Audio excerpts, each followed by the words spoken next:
જળબંબાકારની સ્થિતિનું નિર્માણ થયું તેને લઈ અને મનપા કમિશનરનું નિવેદન સામે આવ્યું છે। આજે અમદાવાદમાં બપોર બાદ એકાએક વાતાવરણમાં પલટો આવ્યો, મુશળધાર વરસાદ પડ્યો। પ્રયાસ છે કે લોકોને ઓછી મુશ્કેલી પડે, મનપા કમિશનરનું નિવેદન।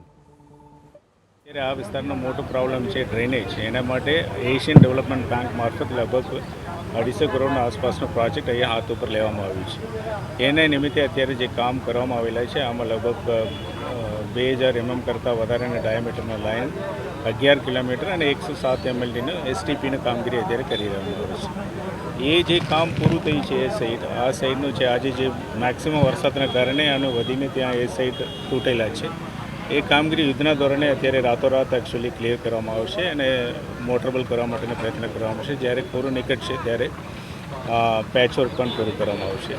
એટલે આ સિવાયના બાકી કયા એરિયામાં પણ સેટલમેન્ટ થાય છે એને પણ સર્વે કરવામાં આવશે અને ઉપરનું પ્રિકોશન માટેની કામગીરી કરવામાં આવશે।